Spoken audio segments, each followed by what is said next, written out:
what is Kubernetes and setting up Kubernetes on WSL2, which is Windows subsystem for Linux, which is basically a system that permits us to create a Linux environment within the Windows operating system without ever having a Mac OS or any other type of Linux distribution. Alright, so next is core concepts and architecture, and then deploying applications and advanced concepts with tools and ecosystem coming next, and then real world applications. So what is Kubernetes? By definition, a short definition of Kubernetes, or K8S as it is popularly known, is an open source container orchestration platform.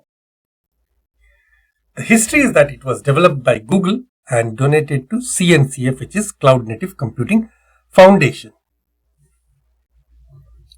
And it automates deploying, scaling, and operating application containers.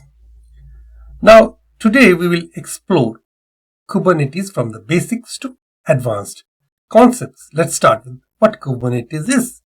Kubernetes, often abbreviated as K8S, as I just mentioned, is an open source platform designed to automate deploying, scaling, and operating application containers. It was developed by Google. Okay, and so next is, how do we set up Kubernetes on WSL2? Now, I will show it on my machine. So you'll have to open PowerShell as administrator. Anyway, I have got WSL2 installed. So let's see what it says. So I've got PowerShell as an administrator. Now this is WSL to install. WSL, actually this is dash, and the two dashes have become just a single dash or hyphen. So WSS installer.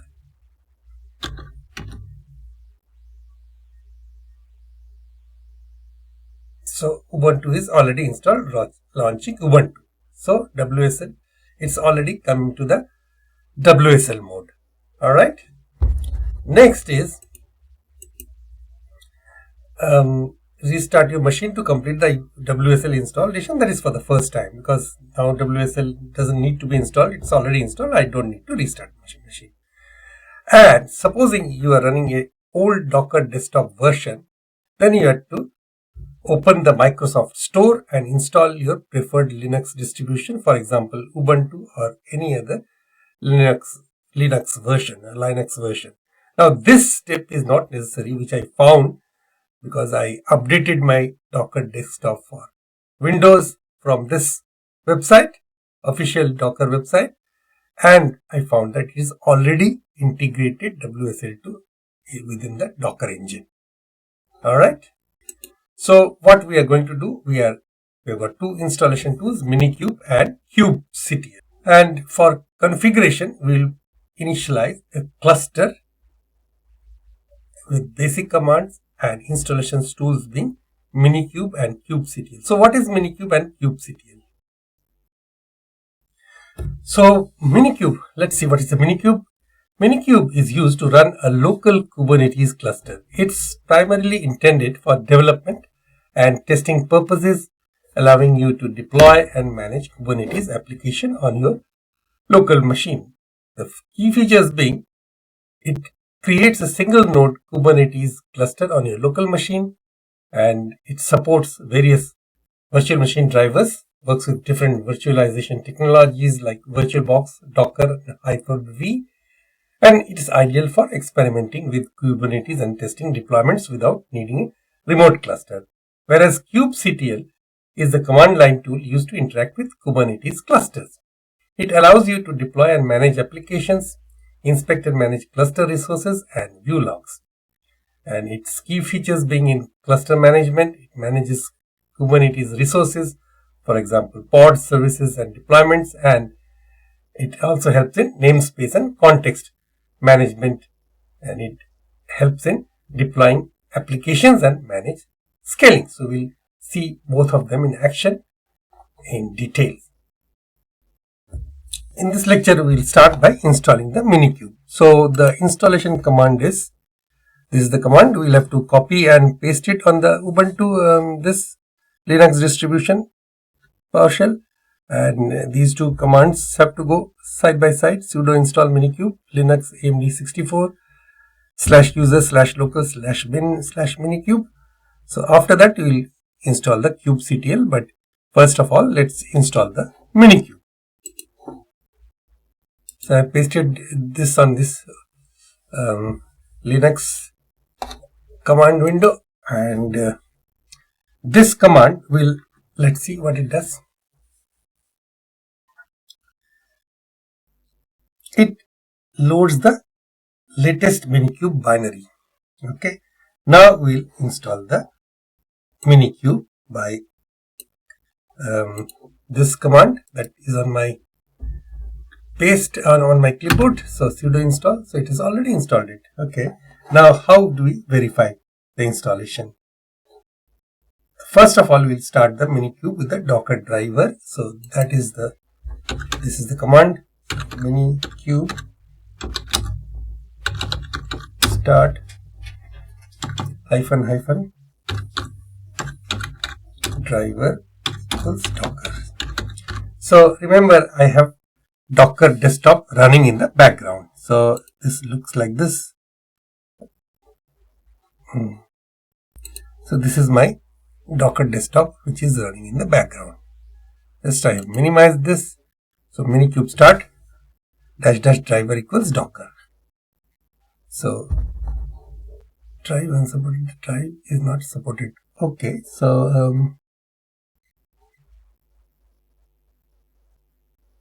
driver equals Docker. Now, so there is something wrong in this command.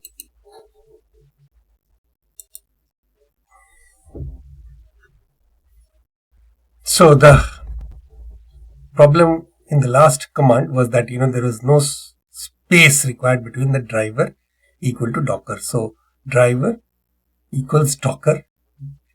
This driver flag takes Docker, but without any space between the driver and Docker. Okay, so it is starting the Minikube.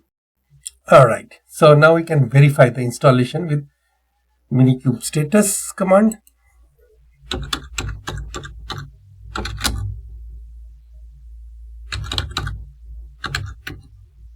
Minikube type control plane, host running, Kubectl running, everything is running, API server running, and kubeconfig is configured.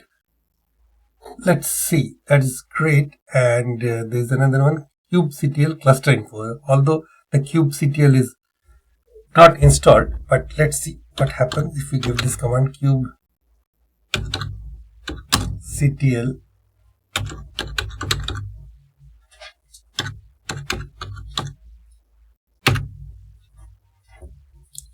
Kubernetes control plane is running at this URL. CodeDNS is running. To further debug and diagnose cluster problem, use kubectl cluster info dump. So it's all there. So kubectl was actually installed from my previous experiment. I haven't removed this, but I will show you in the next lecture how you probably remove the kubectl and then reinstall it. Okay. In this lecture, I will first show you how to remove kubectl, because in the previous lecture on installing Minikube, you might have seen that the kubectl was still there. It was getting some information about kubectl. So I will first demo how to remove and then reinstall it. Okay, so the removal of kubectl will be done through this command, sudo rm /user /local /bin /kubectl. So let's get back to our PowerShell and issue this command. So onto my WSL PowerShell, and then it is asking for the password for KRC home. So this password was actually asked for with the username for this KRC home that I have selected. I have given the password. So every WSL install will be you'll be asked for the username and password, which you will have to use it again and again. All right, so it accepts the password, and so it might have already removed it. Okay, now I will verify this removal. So my screen has disappeared. So again, I have brought it back, and then see kubectl successfully removed. Yes, so this script works. So this is the command. If not, command flag v kubectl and greater than /dev null, then kubectl successfully removed, else fail to remove kubectl exit 1. Okay, then F1. I will later talk about this, explaining the script, but for now we will just go for the downloading that kubectl again. So then reinstall kubectl. So download the latest version of kubectl with this command. Okay, so this is the command I have copied, curl command, and it will load the latest version of kubectl, and then I will make the binary execute with this command. Here's the command.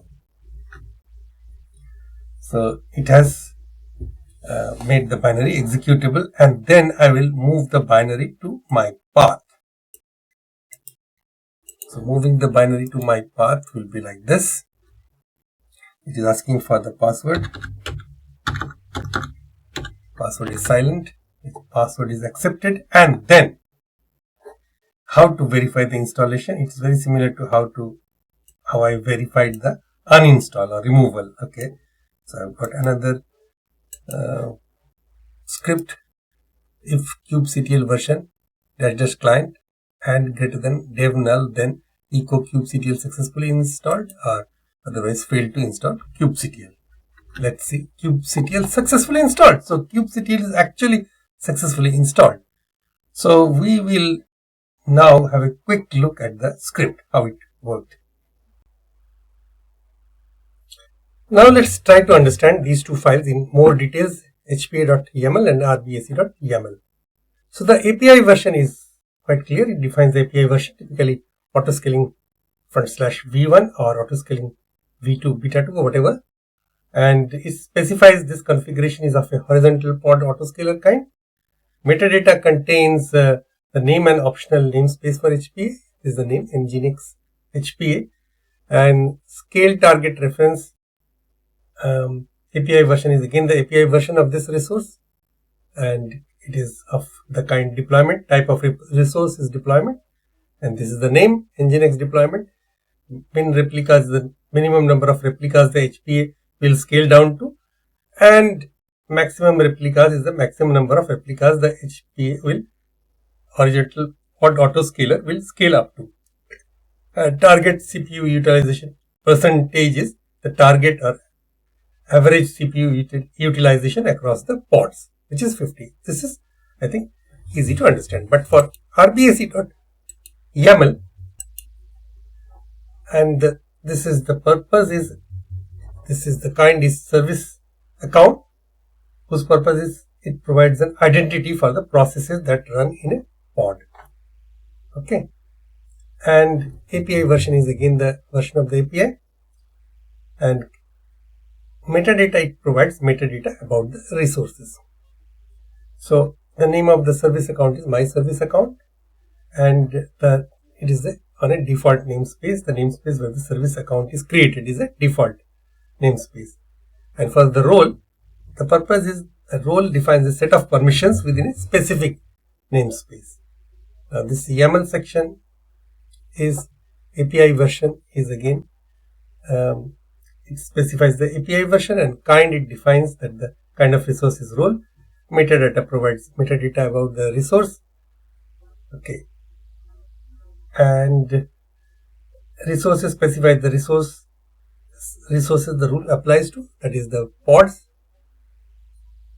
Okay, and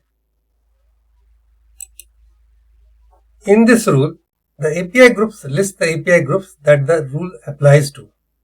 Now this double quotes, empty double quotes indicates the core API group, and this resources specifies the resources that rules applies to, that is pods, and the verbs, it lists the actions that can be performed on the resources, get, watch and list. And let's come to the role binding. The role binding grants the permissions defined in a role to a user or service account. Okay. Now this API version is again clear. The same API version specifies the API version, and kind is role binding, the kind of resource, and metadata name is read pods. Name of the role binding is read pods, and the namespace is again where the role binding is created is a default namespace. Subject specifies the subject, subject specifies the subject, user, group or service account to which the role is granted. So kind is the service account.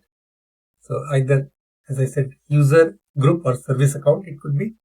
So it is service account kind, and name of the service account is my service account, and namespace is again the default namespace. Role ref specifies the role that is being granted. Kind is the kind of resources being referenced, that is the role, and name of this role is pod reader. API group is the API group of the role. So service account acts as an identity for applications running within the pods. Now key details are default namespace. Okay, like default namespace is default, here also default. It is created in the default namespace named pod reader and allows reading get, watch, list pods. And for this is for role I was talking about. Now for role binding, this is the role binding. Now its purpose is to bind the pod reader role to my service account. Okay, and here the key details is it grants my service account in the default namespace the permissions defined in the pod reader rule. Permissions defined in the pod reader rule. Now this setup ensures that any pod using the my service account will have read and access to the pods in the default namespace. Now I will start the Minikube and verify the installation of kubectl. So start Minikube is this command, Minikube start -- driver equals docker. So let's bring it back. So before starting the Minikube, I have actually tried a clean install by stopping the earlier versions of Minikube stop, and then it stopped the node Minikube, and then I deleted the earlier instances of Minikube, removed all traces of the Minikube cluster. Now I am ready to give this command. So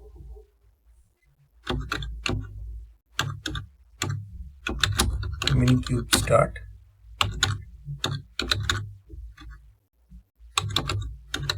driver equals docker.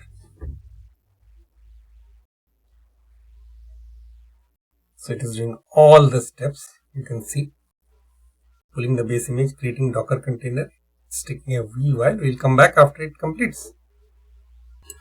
Again preparing Kubernetes version 130.0 on Docker, this version, generating certificates, enabling, done. Kubectl is now configured to use Minikube cluster and default namespace by default. So let's go back to our slideshow and see what next. Now we'll get the verify installation by kubectl cluster info and kubectl get nodes. So I'll go back to this one, our command window, and give these two commands for verifying installation. So kubectl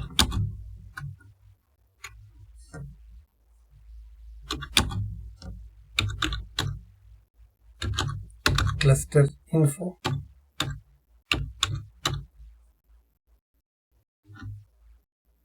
so Kubernetes control plane is running at this URI and core DNS is running as this, and then get nodes kubectl kubectl get nodes. So this is my node Minikube. Status is ready. Control plane. Age is 94 seconds and version this. Alright, so in this lecture we have seen how to start the Minikube with a clean start by stopping the earlier version and deleting it, and then restarting it with driver being the Docker, and then we'll verify the installation with kubectl cluster info and kubectl get nodes. Okay. Hello everyone. In this lecture we are going to discuss about the core concepts and architecture of Kubernetes in some details. So you've got these components: nodes, pods, services, replica sets, deployments, and in the architecture, which I'm going to show and explain in detail, is about master node, worker nodes, etcd, API server, controller manager, scheduler, kubelet, kube proxy. So this is the Kubernetes architecture diagram. There is a master node and there is a worker node, and Kubernetes architecture is composed of several key components. At a high level, a Kubernetes cluster consists of master nodes and worker nodes. So master node and worker node, and the master node contains components like the API server, scheduler, controller manager, and etcd, while the worker nodes run the kubelet and kube proxy. The smallest deployable units are pods that can be scaled using replica sets and managed through deployments. Service expose these pods to the network, and these pods,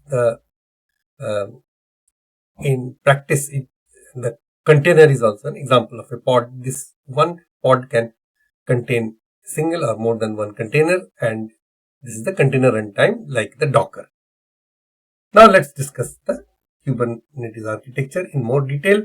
So it is a powerful open source platform designed to automate the deployment, scaling, and operation of application containers. Its architecture is built on robust foundation that ensures scalability, flexibility, and resilience.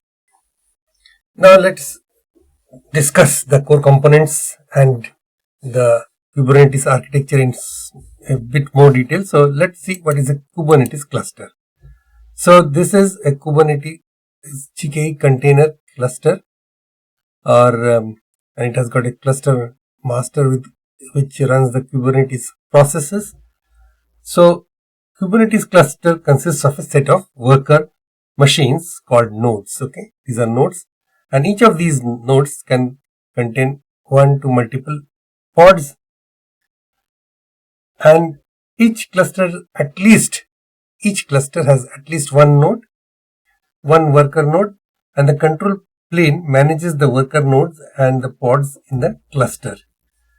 So in a production environment, the control plane usually spans multiple computers, and a cluster usually runs multiple nodes. It can be more than these, and there are three nodes here is shown, one behind the other, and it provides the fault tolerance and high availability by running on multiple nodes, the cluster running on multiple nodes, whereas the control plane spans multiple computers. Now the control plane we have seen earlier, we'll see it again in the next slide. So this is the master node, which is the control plane in fact. So control plane in components are Kube API server. This is the Kube API server, and let's see what is a Kube API server does. So this Kube API server, this component exposes the Kubernetes API. It is the front end for the Kubernetes control plane. The Kube API server is designed to scale horizontally, that is deploying more instances of it. And what is this etcd? etcd is a consistent and highly available key value store used as Kubernetes backing store for all cluster data. So this is a key value store which is highly available as a backing store. Now if your Kubernetes cluster uses etcd as its backing store, make sure you have a backup plan for those data. Okay. And there is this kube scheduler. Kube scheduler watches for newly created pods with no assigned node and selects a node for them to run on. Factors which are taken into account for scheduling decisions include individual and collective resource requirements, hardware software policy constraints, affinity and anti-affinity specifications, data locality, inter-workload interference, and deadlines. So these things I don't want to take in detail, the things that the Kube scheduler does. And then we have got the Kube controller manager, which runs the controller processes. So logically it does these replication, namespace, service accounts, all of these manages. There are a few type of Kube controller manager, and there is a node controller which is responsible for noticing and responding when nodes go down, and there is a replication controller. This is etcd Kube scheduler, Kube controller manager, node controller, replication controller.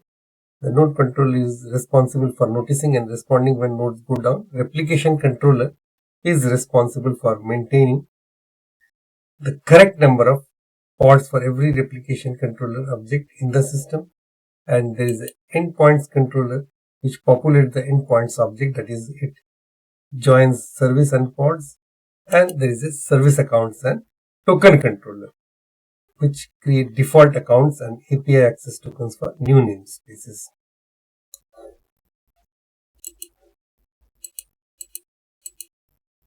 Then there are the node components, which are kubelet, kubeproxy, and container runtime. So kubelet is an agent that runs on each node in the cluster. It ensures that the containers are running in a pod.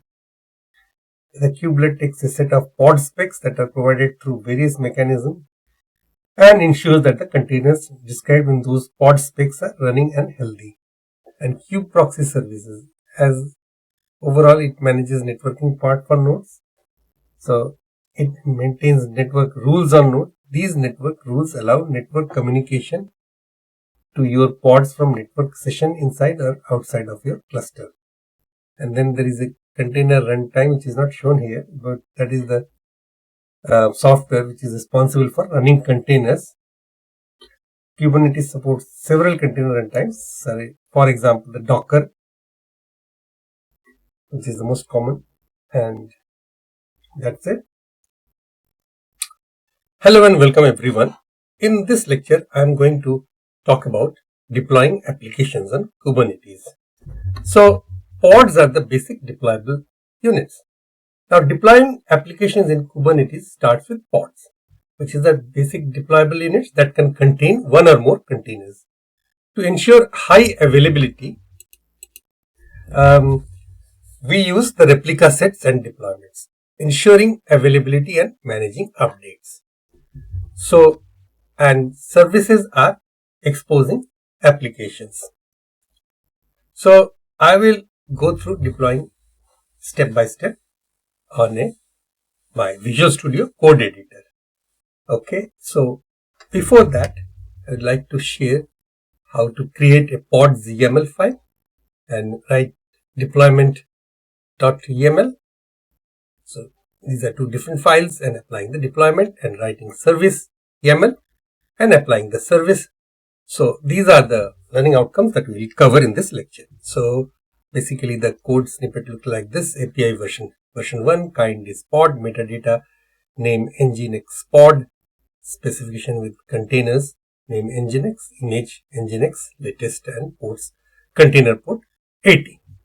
So this is the pod.yaml file that I will be implementing on Visual Studio Code. So when working with Kubernetes, you typically store your configuration files such as pod.yaml in a directory on your local machine, where you can easily manage and access them. Now here is a step-by-step guide. Now you can see here that it is running in Ubuntu directly, WSL2, and with an WSL extension. So there is no need to work with a Windows Ubuntu terminal, but I can straight away work on my Visual Studio Code. And you can see that PWD means present working directory, points to home, KRC home, but this is not a Windows directory, but it's a Unix directory. Okay. Now first I will make a directory, and within this home directory, Kubernetes, and within Kubernetes pods. So I'll give it a make directory command.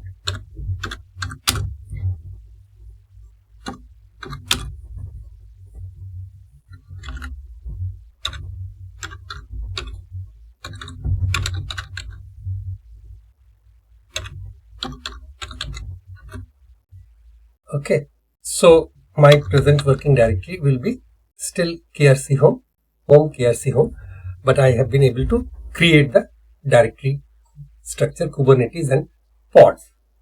Okay, so this P flag means that if there is Kubernetes and pods within the Kubernetes directory are not available, they are created. Okay, and now I will actually write the let us change the directory to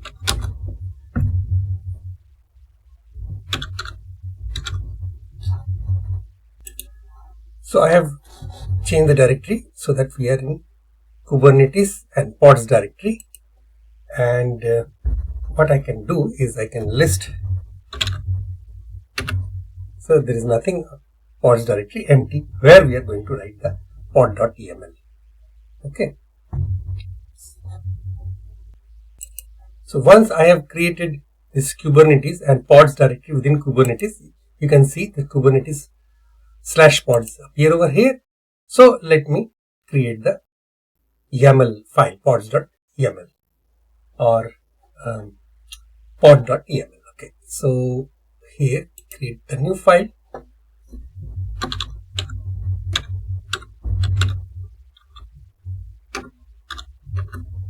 Pod.yaml, where I will stick the code. So just to expedite the thing, there is no need for typing everything. So I just copied and pasted from my clipboard. So this is the code we just discussed. And now, in order to apply the pod configuration, I will straight away jump over here and I will apply the pod. I will give this command kubectl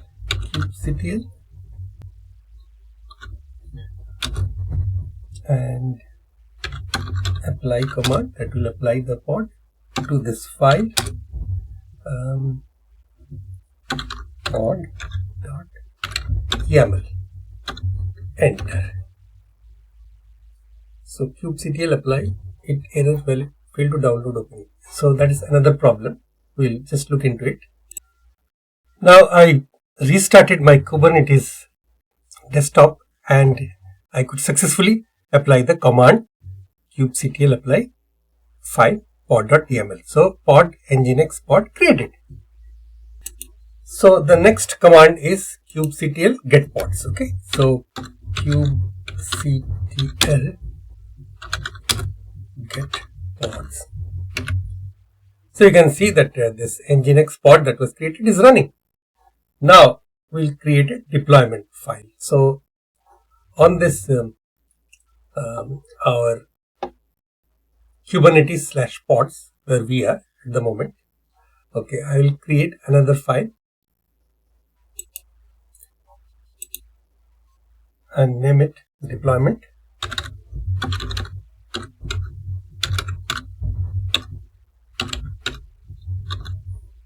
It's a YAML file for deployment and the code is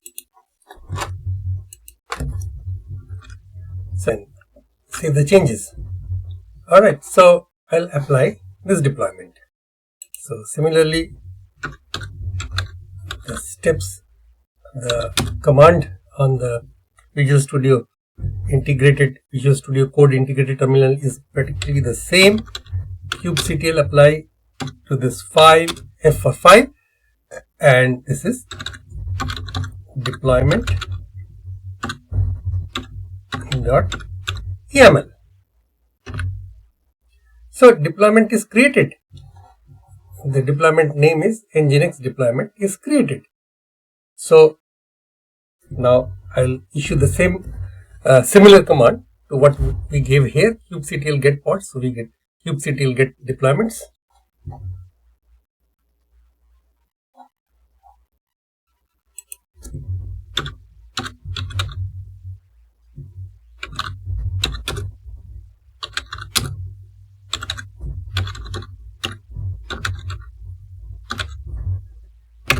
And we should be able to get the Nginx deployment ready. 3 out of 3, up to date 3, available 3, age 37 seconds. Alright, and let us see, another command is kubectl get replica sets.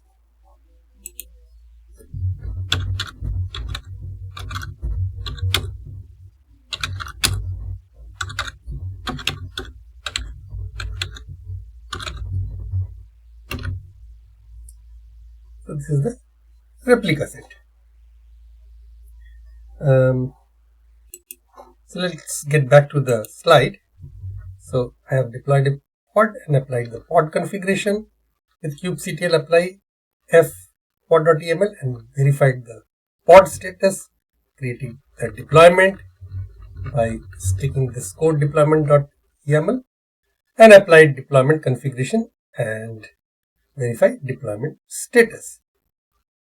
And then I will write a service.yaml. So service.yaml kind is service, metadata name Nginx service, spec selector, app is Nginx, protocol TCP protocol, port is 80, target port is 80, type is node port. So back to our Visual Studio Code. Here I will create service.yaml file under Kubernetes and pods directory.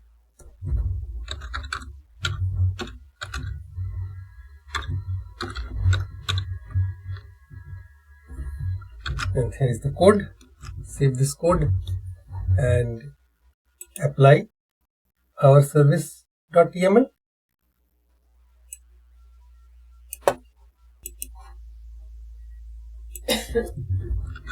kubectl apply f service.yaml. The path service.yaml does not exist.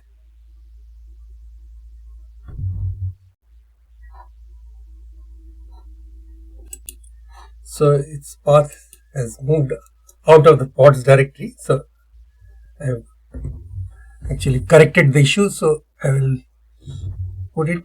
Now you can see service.yaml is there, and then I will issue the command once again. So service Nginx service is created. And now I can give this command kubectl get services.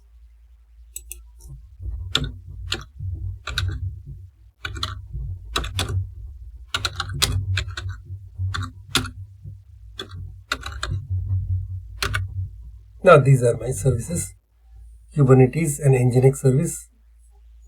Type is there, cluster IP and external IP none, ports there, age. Okay. So basically that marks the end of this deployment, lesson on deployment. Now let's see the advanced concepts in Kubernetes. So as you advance in Kubernetes, you will encounter concepts like scaling and security. So horizontal pod autoscaler adjusts the number of pods based on CPU usage, while vertical pod autoscaler adjusts resources, requests and limits. So it adjusts resource requests and limits. Now security in Kubernetes is managed through role-based access control. So role-based access control, network policies and pod security policies. So out of which in the scaling we are going to take horizontal pod autoscaler, and the security role-based access control we are going to see with practical examples on Visual Studio Code.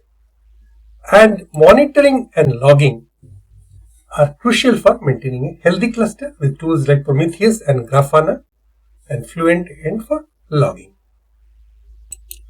Now let's consider the code snippet for horizontal pod autoscaler. So HPA.YAML, which I am going to create on Visual Studio Code soon.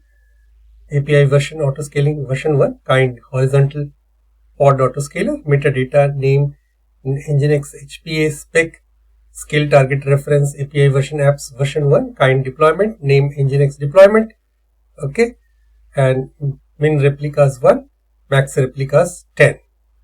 Minimum number of replicas and the maximum number of replicas are 1 and 10. And target CPU utilization percentage is 50.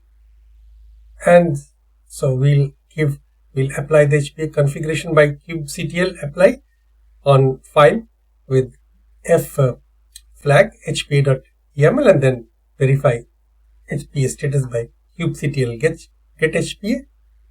And similarly, the code snippet.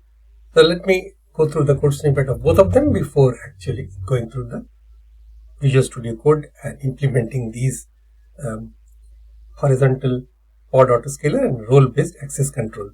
So RBAC.yaml API version is 1, kind is service account, metadata my service account, namespace is default, API version is RBAC.authorization.whatever, kind is role, metadata namespace is default, names pod reader, rules API group empty, resources pods, verbs get, watch and list. And then we'll do the role binding, kind role binding, metadata name read pods, namespace default, subjects kind service account, name my service account, namespace default, role reference is kind is role, name is pod reader, and API group is rbac.authorization.kts.io.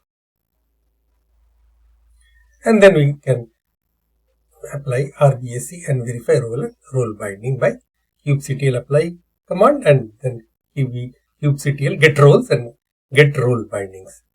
Okay, so let's switch over to Visual Studio Code and see the actual thing in action. So here, let me switch over to the Explorer tab. Okay, so what I can do is within Kubernetes pods, I can create another directory, advanced concepts, or I can keep on creating these files, horizontal pod autoscaler and RBAC within the pods directory itself. So I have now switched over to, I created advanced concepts directory over here and change directory to advanced concepts. So this advanced concept directory I have created within Kubernetes. So advanced concepts and pods directory, which has got the deployment, pod and service, they are at the same level, and advanced concept is at the moment it is empty. So I will write the horizontal pod autoscaler. So let us write it over, create the file.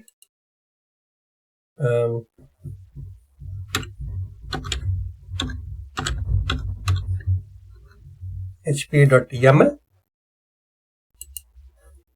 and over here I put this code HPA.yaml, save the file, and then I will apply the horizontal pod autoscaler. So again,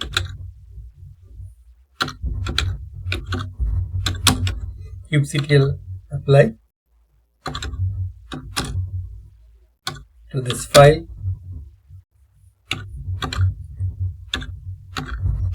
hpa.yaml.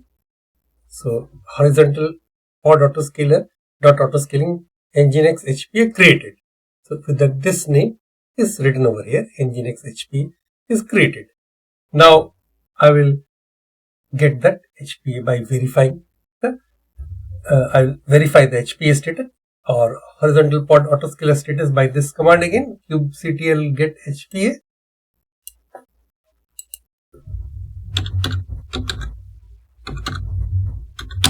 Kubectl get HPA.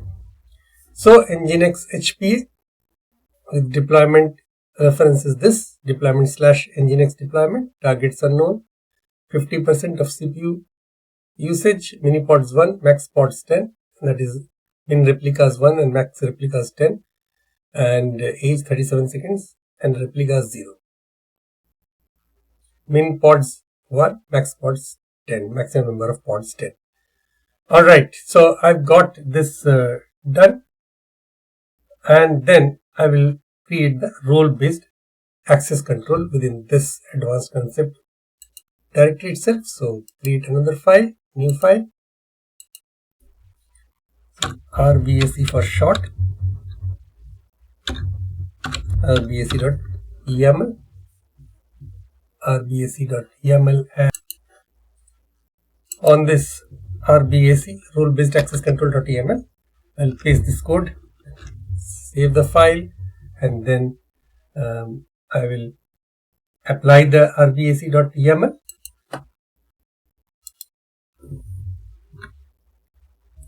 So service account slash my service account created, role.rbc.authorization.ks.io pod reader created, and role binding is also created. This is based exactly on the YAML file that we will input. Okay, and then we will actually verify the this is the application. We will verify the roles and the role binding by kubectl get roles and kubectl get role bindings.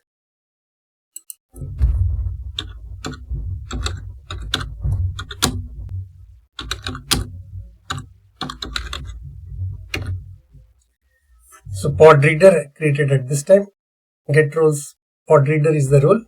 Okay,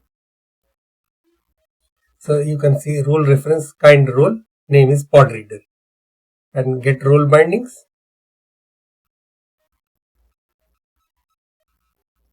Role binding is, it should come up with read pods. Okay,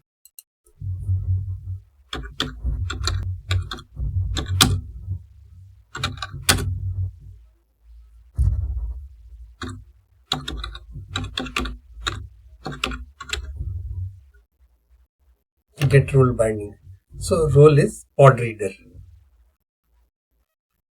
Read pods, name is read pods, that comes from here, read pods, role binding name, and role binding is read pods, and role is role over pod reader role here. Okay, role reference is pod reader, read pods. Okay, so it has got the role binding as just able to read pods. So in the next lecture, I will do a bit of a discussion to explain what we have done in this lecture about horizontal pod autoscaler. Try to understand a little bit into the actual YAML file, and then the role-based access control. Now let's try to understand these two files in more details, HPA.yaml and RBAC.yaml.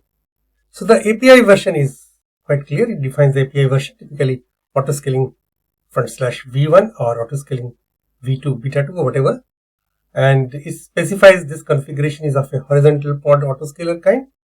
Metadata contains the name and optional namespace for HPA. This is the name nginx HPA, and scale target reference. API version is again the API version of this resource, and it is of the kind deployment. Type of resource is deployment, and this is the name nginx deployment. Min replicas is the minimum number of replicas the HPA will scale down to, and maximum replicas is the maximum number of replicas the HPA will, horizontal pod autoscaler, will scale up to. Target CPU utilization percentage is the target or average CPU utilization across the pods, which is 50. This is, I think, easy to understand. But for RBAC.yaml, and this is the purpose is, this is the kind is service account, whose purpose is it provides an identity for the processes that run in a pod. Okay, and API version is again the version of the API, and metadata, it provides metadata about the resources. So the name of the service account is my service account, and it is on a default namespace. The namespace where the service account is created is a default namespace. And for the role, the purpose is a role defines a set of permissions within a specific namespace. Now this YAML section is API version is again it specifies the API version, and kind, it defines that the kind of resource is role. Metadata provides metadata about the resource. Okay.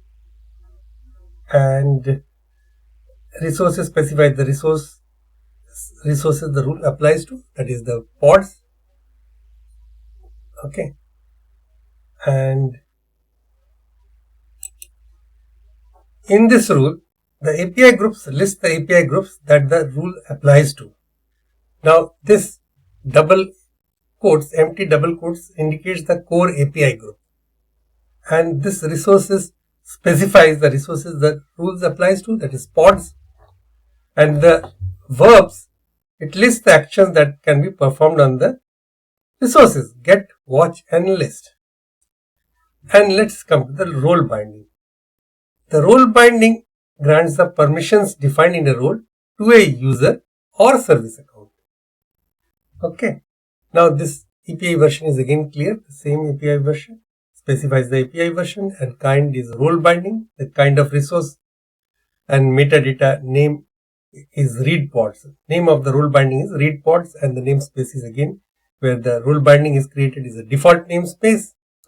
Subject specifies the subject, subject specifies the subject, user, group, or service account to which the role is granted. So kind is the service account. So either, as I said, user, group, or service account it could be. So it is service account kind, and name of the service account is my service account, and namespace is again the default namespace. Role ref specifies the role that is being granted. Kind is the kind of resources being referenced, that is the role, and name of this role is pod reader. API group is the API group of the role. So service account acts as an identity for applications running within the pods. Now key details are default namespace. Okay, like default namespace is default, here also default. It is created in the default namespace named pod reader and allows reading get, watch, list pods. And this is for role I was talking about. Now for role binding, this is the role binding. Now its purpose is to bind the pod reader role to my service account. Okay, and here the key details is it grants my service account in the default namespace the permissions defined in the pod reader rule. Permissions defined in the pod reader rule. Now this setup ensures that any pod using the my service account will have read and access to the pods in the default namespace. Now let's try to understand these two files in more details, HPA.YAML and RBAC.YAML. So the API version is quite clear. It defines the API version, typically autoscaling /v1 or autoscaling v2 beta 2 or whatever. And it specifies this configuration is of a horizontal pod autoscaler kind. Metadata contains the name and optional namespace for HPA. This is the name Nginx HPA, and scale target reference. API version is again the API version of this resource, and it is of the kind deployment. Type of resource is deployment, and this is the name Nginx deployment. Min replicas is the minimum number of replicas the HPA will scale down to, and maximum replicas is the maximum number of replicas the HPA will horizontal pod autoscaler will scale up to. Target CPU utilization percentage is the target or average CPU utilization across the pods, which is 50. This is, I think, easy to understand. But for RBAC.YAML, let us understand the key things for the RBAC, role-based access control.YAML file. So here, what is the service account? The purpose of this service account is that it acts as an identity for applications running within the pods. And here the key detail is that it was created in the default namespace and it is named My Service Account. And for role, the purpose of the role is that it defines what actions are allowed on resources within a namespace.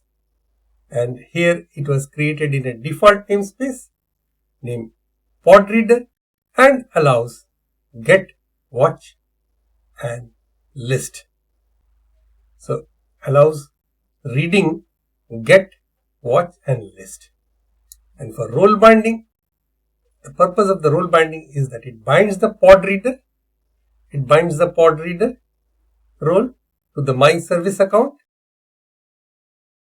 Okay. And it grants My Service Account in the default namespace the permissions defined in the pod reader role. Now this setup ensures that any pod using the My Service Account will have read access to the pods in the default namespace. Now let's see the discussions on tools and ecosystem. So Helm, we are going to talk about Helm, which is a package manager for Kubernetes. And then there are operators, which are custom controllers for managing complex applications. CI/CD pipeline integrating Jenkins, GitOps with Argo CD. Now, Kubernetes has a rich ecosystem of tools that enhance its capabilities. Helm is a package manager that simplifies deploying applications on Kubernetes. Operators are custom controllers that extend Kubernetes functionality, managing complex applications like databases. For CI/CD, tools like Jenkins can be integrated with Kubernetes and GitOps practices can be implemented using tools like Argo CD. So for installing Helm, this is install Helm, this is the command. Okay, curl command. We'll soon see it in Visual Studio Code. And this is add Helm repository and update the Helm repository. Okay, and then we'll use the code snippet using Helm to deploy an application. Search for Nginx Helm chart. Okay, and install Nginx using Helm and verify the installation. Let's switch over to Visual Studio Code and get our hands dirty. Alright, so let's install Helm. So I'll give this command a go. Okay, let's install Helm within this Advanced Concepts folder, unless it is globally done. Okay, so, or we can go to the root folder.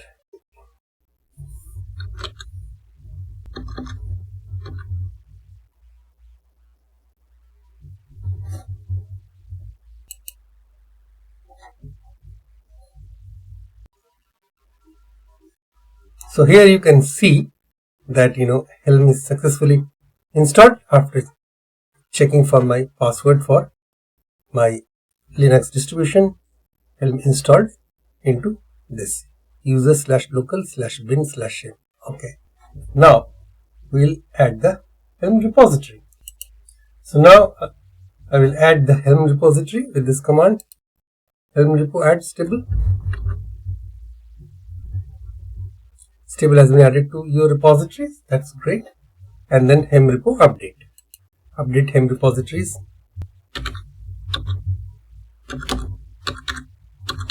Helm repo update.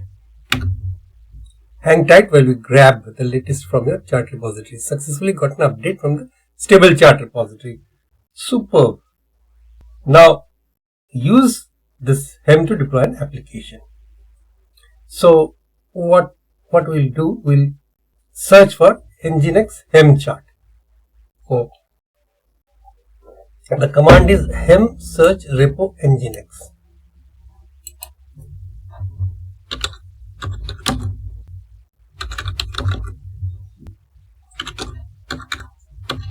repo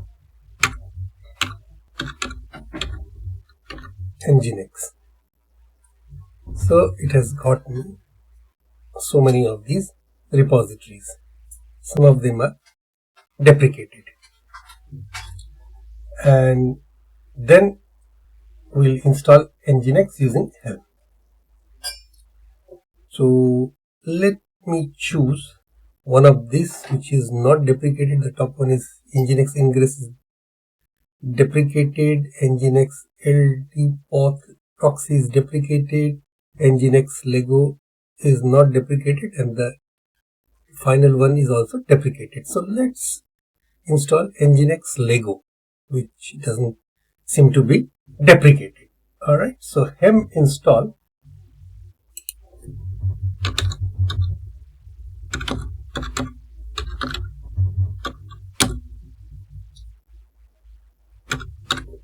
my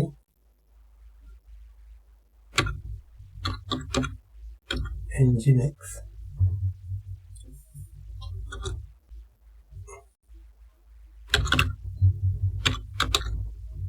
stable / Nginx Lego.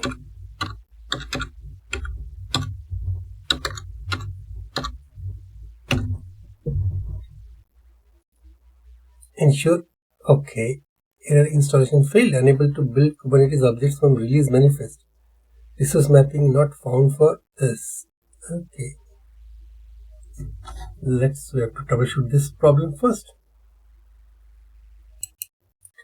Now this error, indicates that the Helm chart that we are trying to install is deprecated and is using outdated API version. And these are no longer supported in our Kubernetes cluster. So specifically it mentions extensions /v1 beta 1 API version for deployment objects, which has been removed in the newer versions of Kubernetes. Now, to solve this issue, we have a few options. First one, it could be find a modern Helm chart. So we'll look for a newer version of the Helm chart that uses supported API versions. The Nginx Lego chart might have an updated version, or there might be an alternative charts available. Now, first approach you will follow using a modern Helm chart. Now, this chart is deprecated, was first not written in the Nginx Lego when we search for the repo Nginx, but it still shows deprecated when I installed this. Okay, but anyway, we'll get around this problem very soon. Just stay with me. So now we'll add a new Helm repository. So we'll add Bitnami repository, which is a good choice as it is actively maintained. So Helm repo add Bitnami HTTPS, and then we'll update the repo. Let's see what happens. Bitnami has been added to your repository. Hang tight while you grab. Successfully got an update from the stable chart repository. Successfully got an update from the Bitnami chart. Update complete. Happy hemming. Alright, great.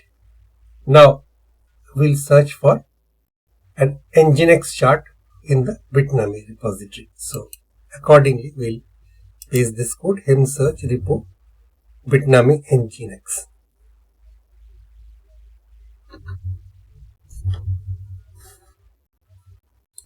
Bitnami Nginx, okay, with the chart version, Bitnami Nginx Ingress controller, Bitnami Nginx Intel. The third one is deprecated, but the top two are not. Now we'll install the Nginx chart, the top one. So Helm install my Nginx, Bitnami Nginx.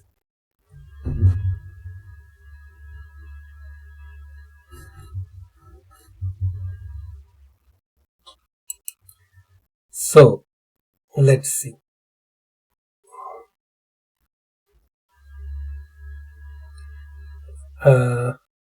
Okay. Name my Nginx, last deployed this time. namespace default, status deployed, revision 1, test suite none, notes, chart version, chart name, app version. Please be patient while the chart is being deployed. Okay.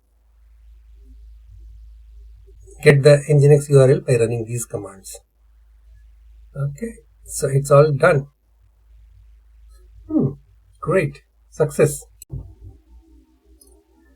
Now in this lecture on real-world applications with case studies as microservices, stateful applications and big data, and there are some troubleshooting and best practices that we are going to discuss in brief, common issues, performance tuning.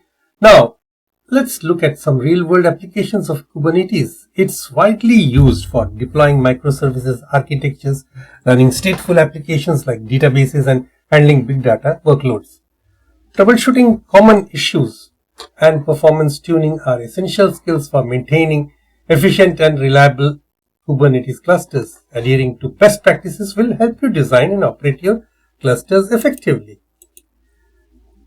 So that's what this slide is all about, and now we'll discuss something in detail in real life experience with real life coding on Visual Studio Code. So we'll have to ensure that we have all the prerequisites: Docker installed locally, which I've shown in various previous lectures.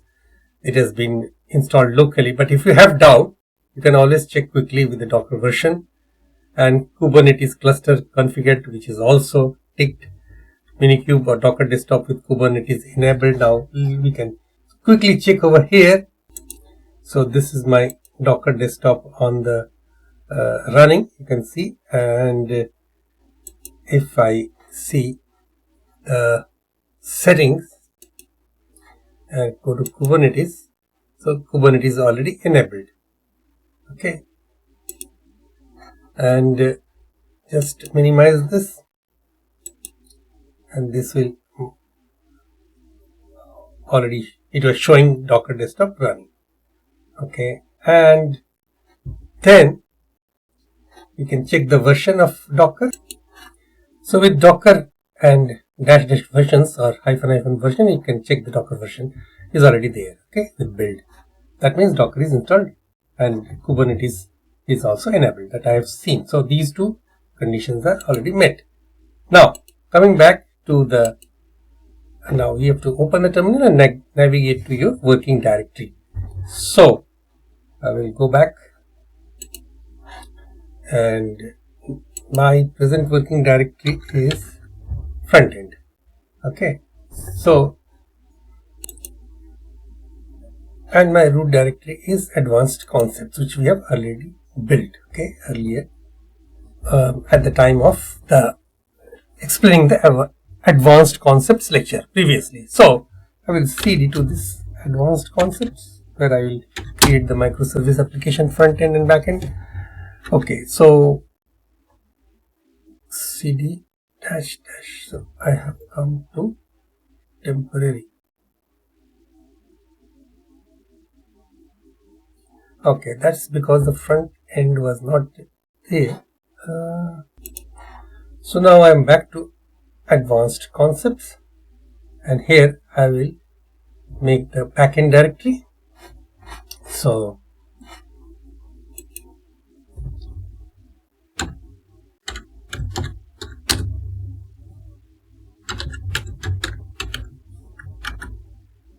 and cd to, you can see advanced concept, backend directory is created, and cd to backend. So now backend directory. Now let's see if there is anything backend, and list this backend directory. Nothing is there. Alright, we'll start from scratch now. Now once change directory to backend, I will have to create the index.js file, which looks like this. So this is creating a backend server with Node and Express.js. Alright, so we'll copy this code from here and paste it to create an index.js. Okay, so on to my backend, here I will create this file,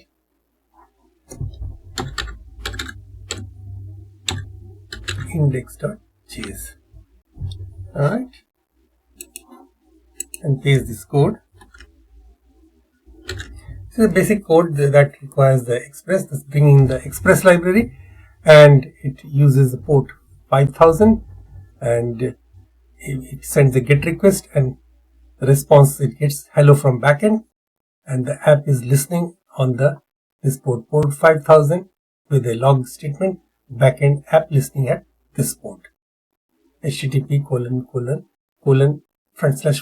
localhost : this is the port number. $port is the evaluation of port number, which is 5000. Okay, localhost : 5000. All right. Now we'll create the package.json in the backend directory. Create a new file.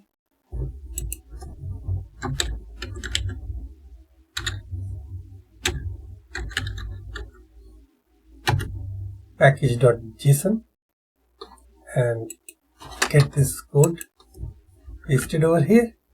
So basically the most important thing here in this package.json, it is about the dependencies. It has got one dependency, Express version 4.17.1, and it starts a script node index.js. So it runs the index.js file which we just created. Okay, this one.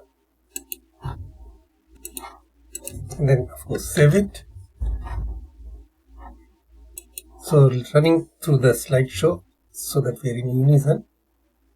This is this is a package.json which I just created, and then we now create the Docker file for backend. So it has got from node version 14 it is using, and work directory on the container is front/app, and copy that package.json to the container work directory, that is front/app, and it runs the Docker file commands to run npm install, and it copies from working directory everything to the container directory, work directory, and expose. It uses port 5000, and it executes the command node index.js.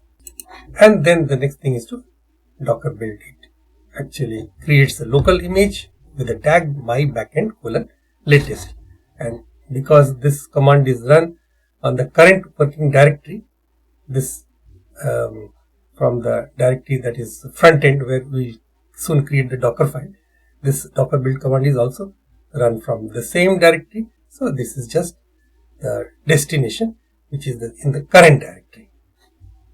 Now inside this Visual Studio Code in the backend, I will create this file, new file, Docker file.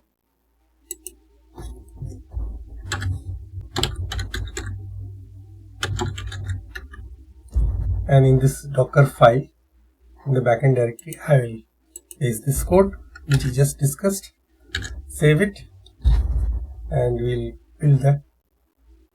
And now the next step is first to build with the tag t, this container my backend with tag latest. So again switching back and executing this command, I'm already on the backend directory, see, and I will give this command docker build. So it is building the image. So it's all done, okay, successfully done. Now we shall go for the front end setup. So we'll navigate back to the main directory. So we'll cd to, I'm just going through the steps first in the slideshow, and then I will demonstrate on the Visual Studio Code. So Kubernetes advanced concept, and we'll create, now here we'll actually create a React application, from the create React app by putting this command, by applying this command npx create React app front end, and then we'll cd to the front end. Actually this command npx create React app with front end, it automatically creates the front end directory if it is not already there, and we change to the front end directory. And this setup a basic React application structure in the front end directory, and we can start the React development server with npm start, which is optional just for testing purpose. Okay, so we'll do these steps now. We'll come back and cd to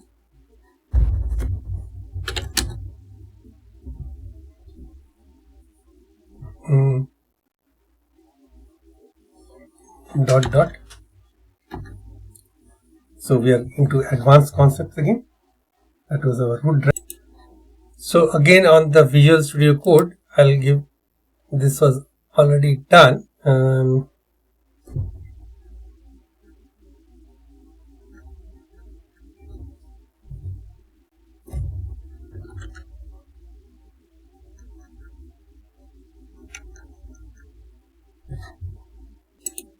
So npx create React app front end and then change directly to the front end.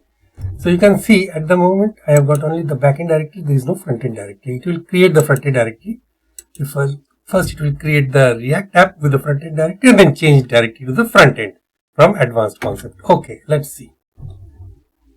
So it will take a while to actually create the React application. We'll come back after it finishes. You can see it is still creating after a wee while that React application, and it is successfully created the application. And then we suggest that you begin by typing cd frontend and then npm start. Okay, so cd frontend, it's also suggesting cd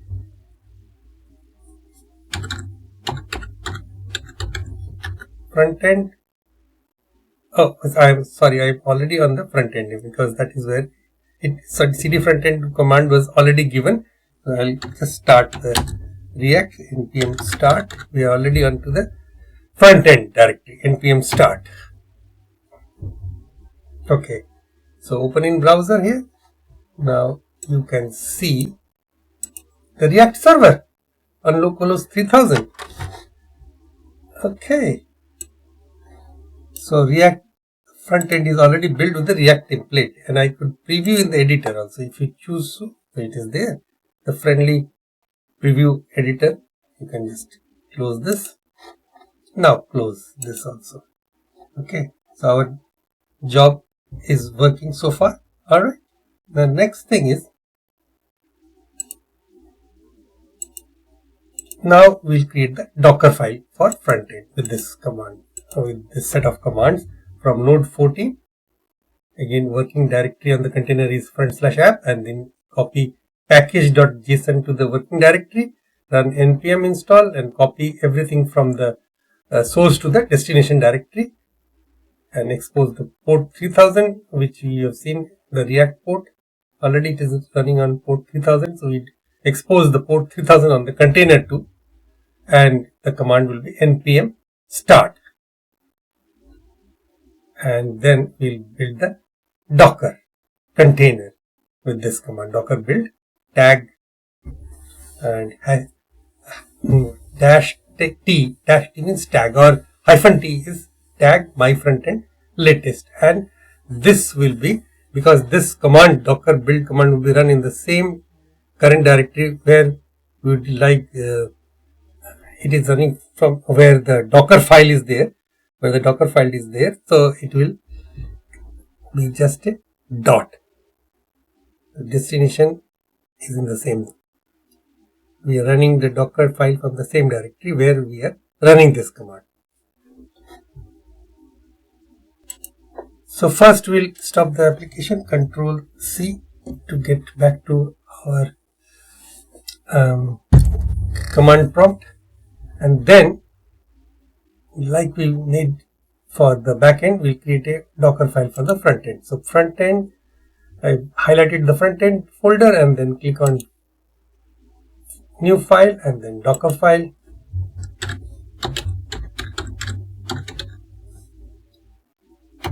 It will open the Docker file for me. So I'll copy this part, npm start, It's for the front end directory, which I just explained, and then save it. And then we'll build the front end image. Okay.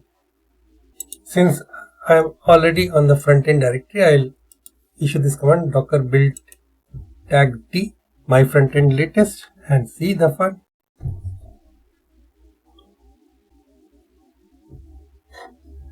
It is building the image.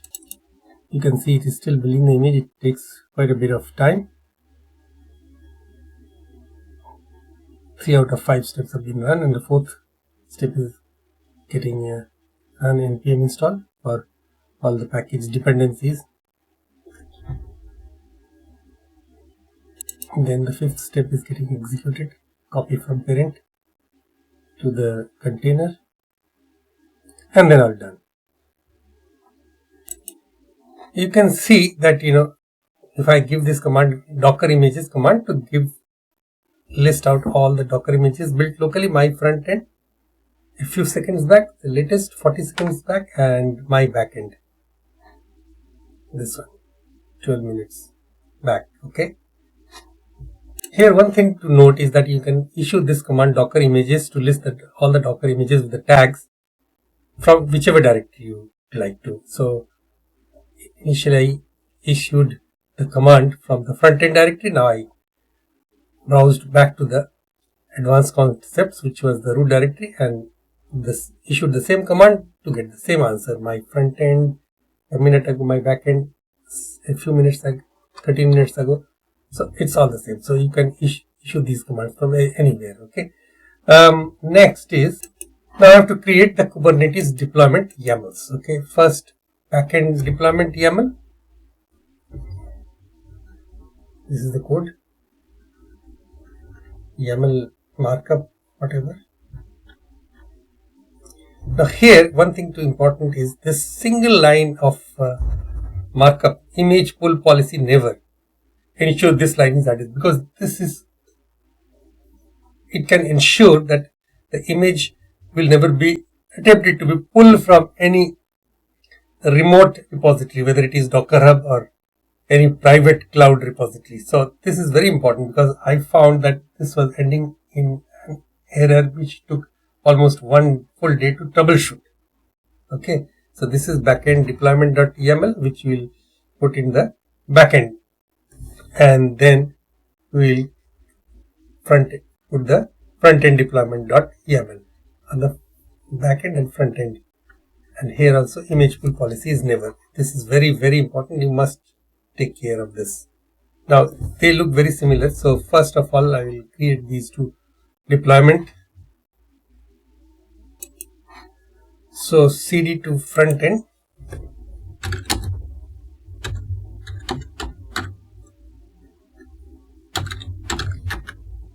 And then here, this is the front end. Now, here I will create this file, front end deployment.yaml.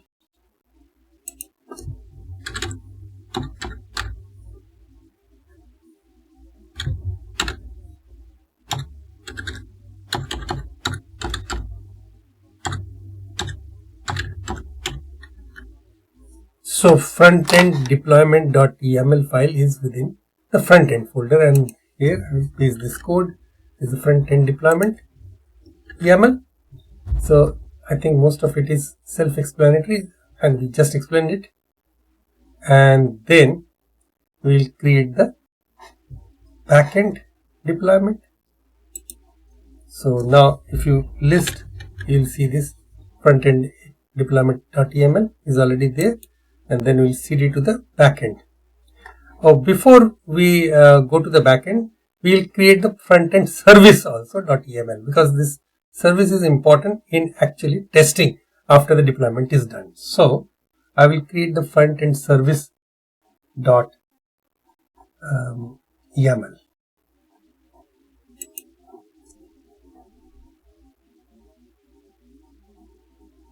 Again, a new file.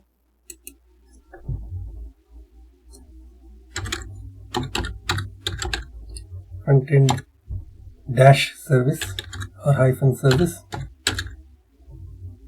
dot YAML. Front end hyphen service dot YAML, and paste this code.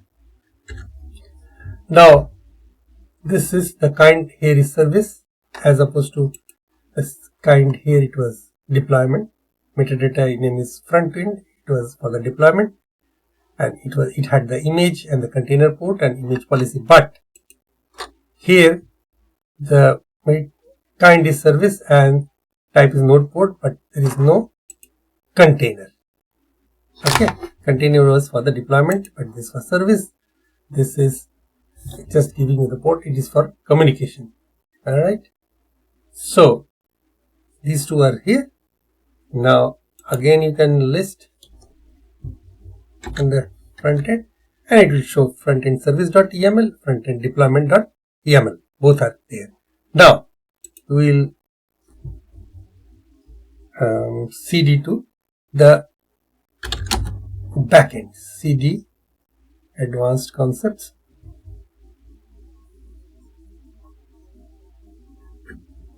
cd, okay, one step at a time, advanced concept, and then cd to backend. Now we are on the backend. Okay, so backend is here, and just it was just collapse front end and then backend. I will create two files, these two files again. So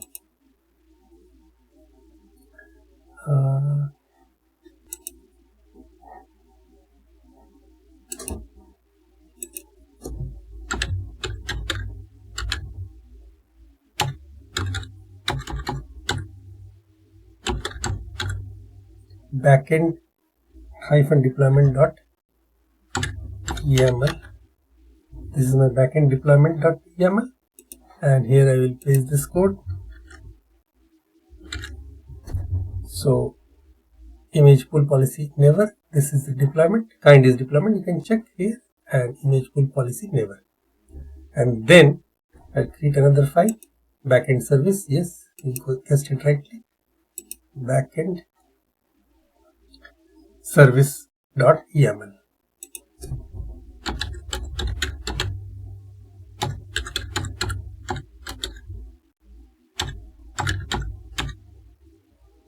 Backend service dot YAML. It is you need to be very careful in looking for any typo. Backend hyphen service dot YAML. Okay, and then I paste this code. You can again see this is backend service, this kind is service, and this port is 5000 on your machine, and the target port is also 5000. Type node port. Okay. Yep. Done front end. You have done the backend service. Now front end service also you have created.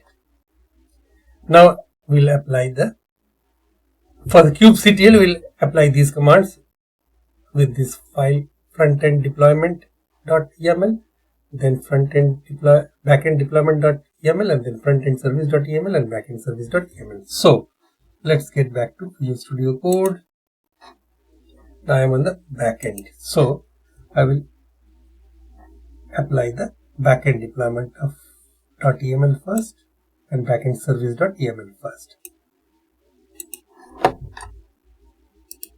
kubectl apply this file backend deployment .yaml. Okay. So deployment apps packet unchanged. All right. Okay.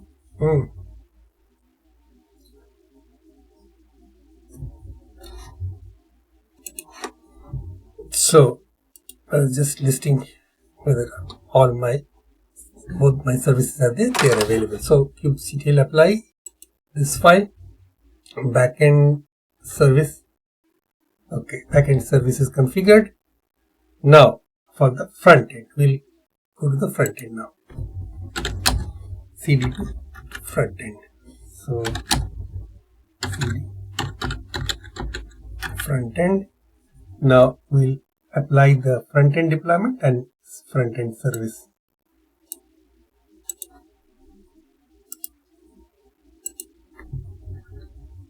So deployment was done earlier, so it is remaining unchanged, but we'll create the service. Okay, so front end service.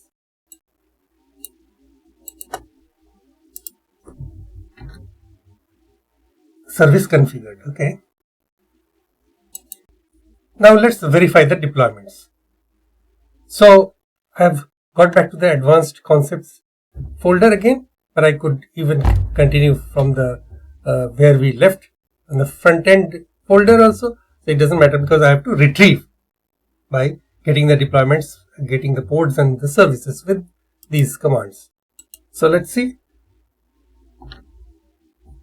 Alright, so you could issue these commands one by one to be clean and efficient, but I know what I am doing. So get deployments. So this is the deployment. This part, the top part is deployment.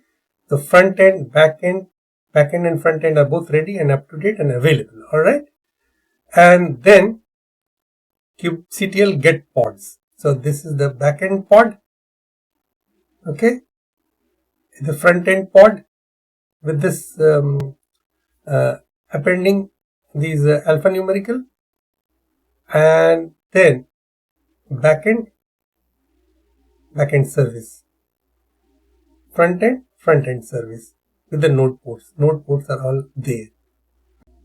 Now that we have successfully deployed on Kubernetes, and I have shown you the Kubernetes pods where each of the containers are running and the services, we'll stop at that. And thank you very much for attending this session.